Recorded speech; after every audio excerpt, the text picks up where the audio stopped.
Gugu Plan. I'll let him introduce himself. Gugu.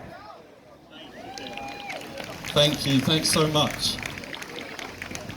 Now, first of all, there's obviously, you're all here for the independent parties, aren't you? Are you here for the independent parties? Put up your hand if you're here for the independent parties.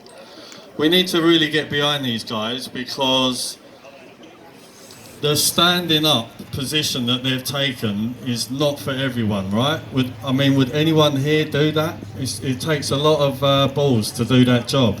And so to stand up and try and take these people on in their own backyard deserves a round of applause. Can we give them a round of applause, please?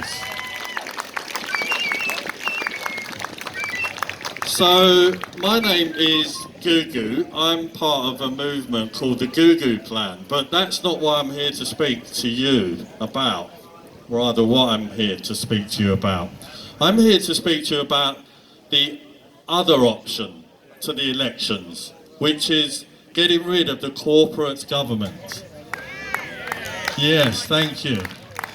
So, as you probably know, we've been going around passing out the leaflets. A lot of you are very well versed in the Commonwealth, the common law, and particularly what happened in 1973 when Gough Whitlam tricked the Australian people into a republic. What happened was the Queen came to open up Sydney Opera House. She was shown a document by Whitlam. She said, there's no way I'm going to sign that. Why? Because you need to hold a referendum. Because the 1900 Imperial Constitution states, if you want to make any changes, especially radical changes, to the Constitution, you must hold a referendum. She signed the front of that document to acknowledge that she'd read it so that the people could be asked for their vote instead. Now that never happened because Gough Whitlam tricked people with the Medicare Act. And that was when you all signed in, along with your birth certificate, which is already your contract into legal fiction, which is actually a contract into slavery. You were tricked into what we now have, which is a foreign entity running and operating as a corporate government. So when you go and vote, you are actually voting for a foreign entity, for a corporation. Actually, it's registered overseas. Thank you. So what can we do? How can we get around this? How can we change it? Well, first and foremost, we need to gather momentum and a collective of the original Commonwealth people. That's all of us here. We are all actually either complicit in the crime or complicit in the change. So you have to decide which one you want to be. Which side of that fence do you want to be on? Personally, I'm probably going to do a bit of both.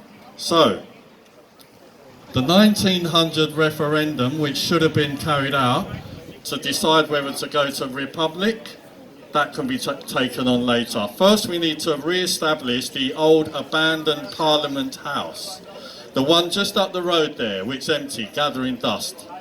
Now, there are 141 seats, I believe, in the lower house and 76 in the upper house. We need 3 caretaker seats for each one of those so that we can fill up those roles and then hold any candidate that wants to take up a seat in their constitutional area accountable before they even enter that role. How does that work? Well, I personally believe that politics should be run on the back of ethics and morality, value systems. There's no ethics and morality in a corporate government system. Why? Because you're just a number and they are always checking the balance sheet and you are always going to be in debt. So we need to get bums on seats so we can re-establish the old parliament, and then we the people, which is the first 3 words in the constitution, actually it's whereas the people, get to decide what kind of government we want for the future of Australia. So, this is a 2-pronged attack. First, go to the ballot box. Put in there, majors last. If you can get away with not even putting them on the sheet, don't even put them on the sheet. Now what you do is up to you, because I can't tell you what to vote. That's the government's job, they do that. They get a massive cash cow of money that is pumped into their system to market everywhere. You've seen the posters everywhere. It's millions and millions of dollars are used to get these people into power. So we need to use public opinion to let them know that the game's up. We're done with their movement. We don't want that anymore. We go to the second part, which is to go to this website, get a leaflet from somebody in the crowd. If you don't have it, there's a fella there with a high vis on. Please do ask any questions. If you see me or any of us around, please do ask us questions. Come and see us, come to the website, get educated. Even if it's not for you, just have a look. Because it's the only viable option on the table at the moment to get away from the corporate system.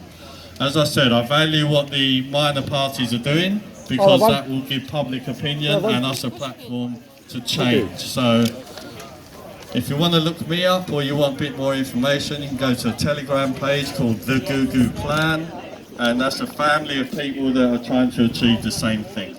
So thanks very much for being here. You are all important. Thank you.